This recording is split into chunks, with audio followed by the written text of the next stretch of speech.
We all know that learning languages can be tough, but can you imagine how hard it must be to invent one? Well, today we tell the story of an absolute legend who invented not one, but 15 different languages in his lifetime. He also managed to casually learn 17 languages along the way. This writer is probably best known for giving the world hobbits, talking trees, and this cute little guy. Precious! So yes, if you hadn't guessed it by now, the name of our hero is j.r.r. Tolkien. Now we Tolkien. However, Tolkien wasn't brought up speaking Elvish. We don't think. So where did his fascination for languages come from? Tolkien was first introduced to languages by his mum. She homeschooled him, and from a really young age started to teach him basic Latin, French, and German. Which sounds a little bit like child abuse, but hey-ho, different times. Alongside this, when Tolkien was about 10, he was introduced to his first invented language, Animalic. Now, this was a secret language created by his cousins that replaced words with animal names. For example, dog, nightingale, woodpecker, 40 means you're an arse. And this obviously piqued Tolkien's interest because him and his cousin then decided to create their own nonsensical language called Nevbosh. Language lesson number 1. A nonsensical language is made up of sounds that are not actual words. A load of gibberish, if you will, that doesn't make sense to outsiders. And shortly after that, Tolkien created Nafarin, which was a more advanced language with vocabulary and grammar. It was also said that in his early years, Tolkien started learning Esperanto, but I'm not sure whether to consider that a real language or an invented one. Cue the haters. Now, you may have noticed at this point that Tolkien wasn't your average child, but having so much exposure to so many languages at a young age really set him up for later life. When Tolkien was in his teens, he started going to school, and this is where he was able to expand his study of foreign languages. But he wasn't just interested in speaking the languages, he became a huge fan of philology. Language lesson number 2. Philology is when one truly dissects the DNA of a language. One digs around into root words and etymology to understand a language's structure. It's like being a language detective. You look at how words and sounds change over time and try to solve the mysteries of where they came from.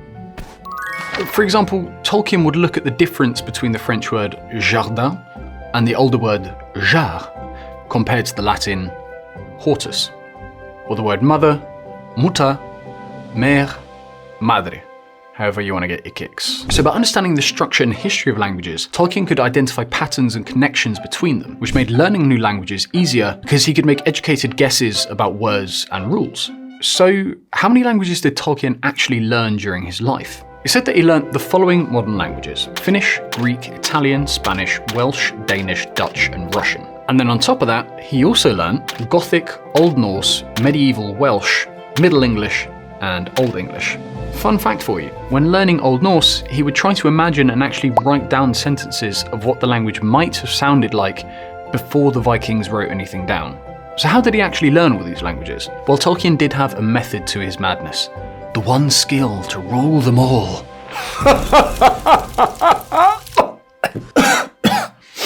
Tolkien would immerse himself fully in the language he wanted to master. He would write, read, and translate texts, he'd write diaries, and he'd even compose poems. He really tried to absorb the culture. For example, when he was studying Gothic, he really tried to get into the headspace of the people.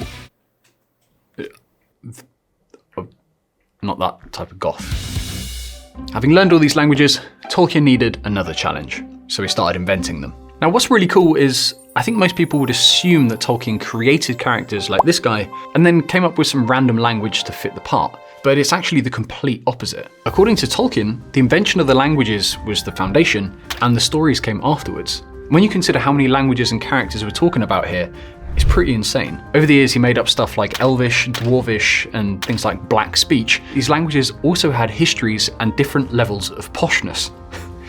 For example, Quenya, or High Elven, was like Queen's English for elves, whereas Sindarin was another elf language, but it was used by everyday people, like Cockney or something. In other words, they were full-blown languages with grammatical rules and evolving vocabularies, and Tolkien could even explain how the Quenya word apare, corresponds to the Gnomish aber. Now, not everything that he invented was quite as elaborate as this, but the fact that he created 15 different languages definitely makes Tolkien the Albert Einstein of languages. So, if you like this video, you're going to love this one.